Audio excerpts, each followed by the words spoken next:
Welcome back, jerks, and welcome to another edition of I Have No Idea What I'm Doing.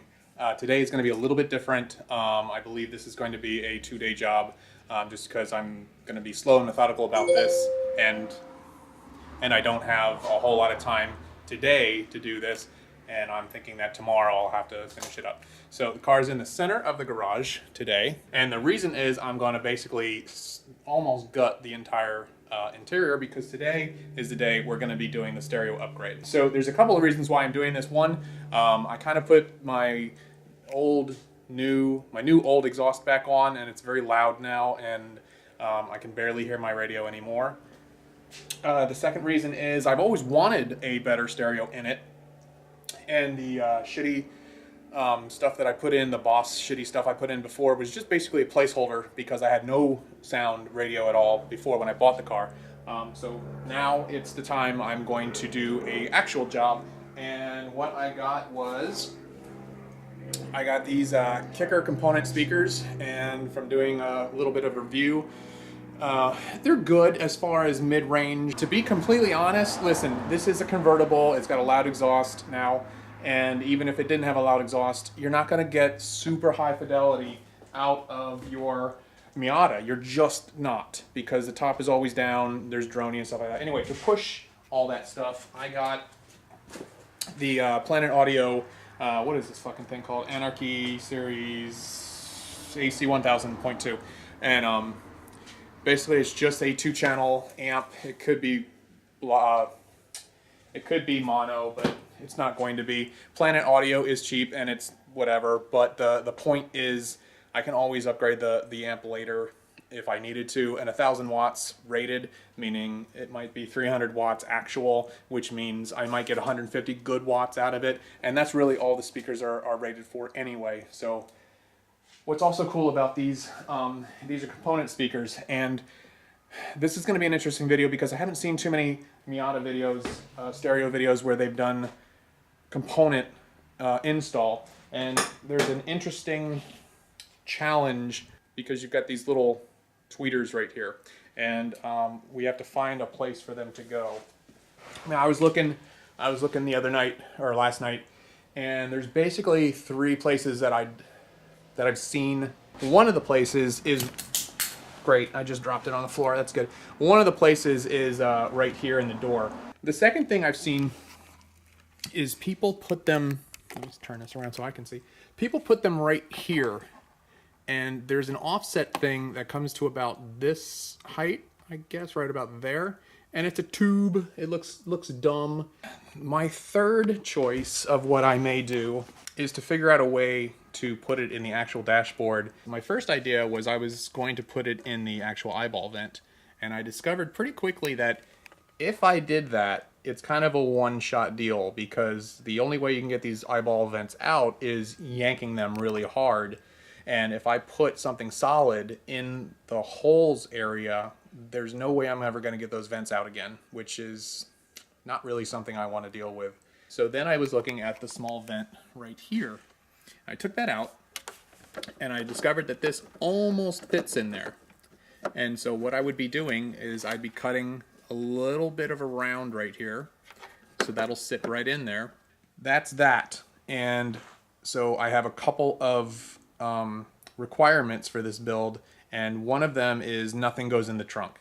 I'm gonna go as stealthy as possible, and so nothing goes in the trunk, and I'm actually going to put the speakers on correctly this time, because whoever the knucklehead who did this job, all he did was replace the speakers that somebody else had done, and they mounted it exactly directly to this thing, which is not the way you do it, because this whole thing now comes out, and the speaker comes with it. That's not how it works. That's not how it works. That's not how any of this works.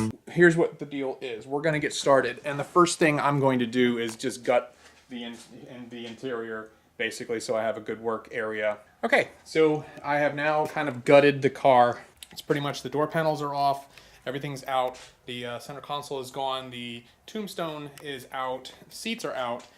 This is a, and I just wanted to say, this is an important tool. I can't stress this enough. Getting the door panels off is tricky at best, and if you don't have one of these tools, you're going to use a screwdriver or you're just going to yank with your hands, and I don't really recommend that because that's a good way to break your clips. It's even a better way to bend the cardboard, and that's really all it is. It's like hard cardboard that these door panels are made out of. So you don't necessarily want to just yank on this stuff. So getting one of these tools to kind of find the pin and then get under it and then pry it out, that's really a good thing. Also, another tip would be to put all your stuff together. So like I have the bolts for the seats right there, and I have all of the stuff that goes with the center console in the center console, all the stuff that goes with the tombstone sitting right there with the tombstone, so that when I go to put everything back together later, I'm not going to have a hard time finding everything and losing screws and all that bullshit. I know this is not a typical episode of I have no idea what I'm doing. This is a very organized kind of thing, and I'm making some pretty good progress. This whole thing only took me about 30 minutes to do. I guess the first thing would be a good time to vacuum this shit out. All right, beautiful. Good. Okay, so again, I guess I have to give a little shout out to the guy who owned the car before. He didn't have any wild parties inside the car. I didn't have any, batteries falling over and spilling acid everywhere. So the carpet is still in really good condition. And now we get to actually start on the meat and potatoes of this build. And I decided that the amp is going to go right here behind the passenger seat. And this could cause problems because the computer, I need to get my puller again, but the computer sits right behind here. These carpet tabs are even more important to use one of these tools on because those really break easily. I think that because this is a 1990, it doesn't have an ECU computer here, but normally that's where your computer would be. I do want to kind of find out what's directly behind this firewall right here, because I believe it's the gas tank, but that's definitely something you don't want to screw into. I don't want to screw into a gas tank, no. If you do this carefully enough, even 26-year-old pieces of plastic can survive. Yeah, okay, so there's a little hole right here. There's a little hole right here. I can run that line right to here.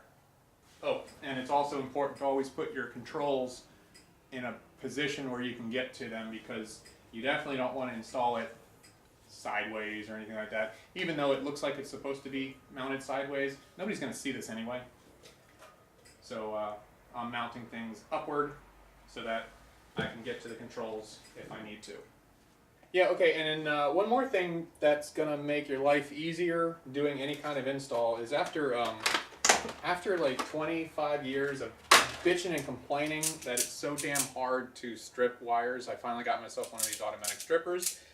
This also comes with the cutter and the crimpers, which is important because I'm going totally legit, and I got all these crimp tool pieces, and so I'm going to put this stuff together properly this time. Next thing we'll do is I'm going to do a new little cutout for my speakers. This is the stuff that you line shop shelves with, or your toolboxes with. Since these speakers are going to go directly into the door, what I'm going to do is I'm going to cut a little ring of this stuff out and put that in between this ring of the speaker and the actual door panel, so that it keeps any kind of vibrations low. Same thing up here. Do two of them. So as you can see here, I've cut out the piece, and now it's going to lay over these exposed metal parts, so I don't have any metal touching metal.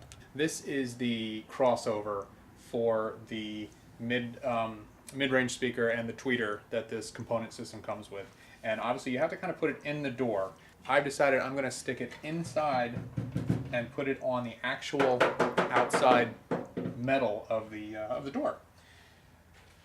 And I'm doing that for one reason, and one reason only, and I don't want to put it, just let it sit on the bottom of the door, because if something were to happen and a whole bunch of water got in the door, it would sort of sit in the bottom of the door and maybe get into this. So if I stick it to the side of the door inside, it might get wet, but it's certainly not going to sit in water. So what I'm going to do is I'm going to sort of wipe down the inside of this just a little bit to get any kind of dust and dirt off. And ooh, that's pretty dirty.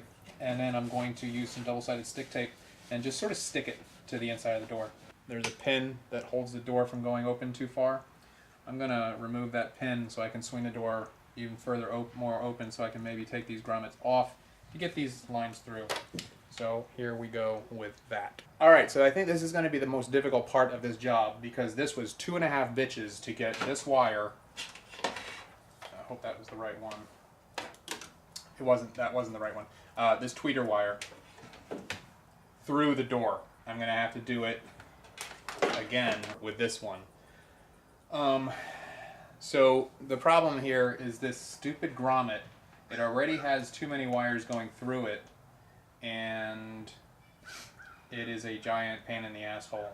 Not happy with how much work this is. I had to take off the door stopper thing, this thing. This is what keeps your door from swinging too far open. So that was easy to take off. But then I had to take off and apart the entire grommet piece, and you can see it's two plastic pieces with this rubber grommet thing in the middle. But then they also, I don't know what this is all about. They like taped it to the wires. I don't know why they would do this. Yeah, so getting those wires up through there, if there's an easier way to do this, I could have sworn it was easier to do on my 95. But yeah, it's a absolute bitch and 3/4 to get that stuff through. So that's where I'm at here. I finally got all the wires that I need through the door. Here I've got my speaker wire, and then the wires that hook up to the tweeter here. And then obviously the tweeter is going to go up in here. I'm going to drill a small hole in here so that the wire can come out of that from the inside, obviously. And then can just sort of tuck behind here, and then the excess can go in the glove box or something like that. That was literally the hardest thing, because there's just no room. There's no room to move your fingers around. You can't do anything. All right, so I'm just gonna stick this on just like this. Peel this off for here. Stick this to the inside, and I'm doing this so that I have access to the button there. And I guess that's just like a decibel boost for, I don't know if it's for the tweeter or for what. Alright, and now I'm ready to go ahead and install the speaker. Got my speaker surround, and I got self-tapping metal screws for this install. And here's the most dangerous part of all. The actual screwing in of screws. Yeah, I don't know if that's gonna work. Mark them and then pre-drill. There's plenty of room back here. There's no danger of hitting anything. There we go. There's the hole. Here's my biggest fear. My absolute biggest fear is I'm gonna drive this and then slip off and punch it through the cone.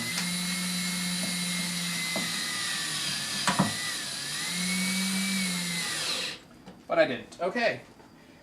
So that is a fail, because I forgot to put this back in. And yes, that's really super important. All right. Good.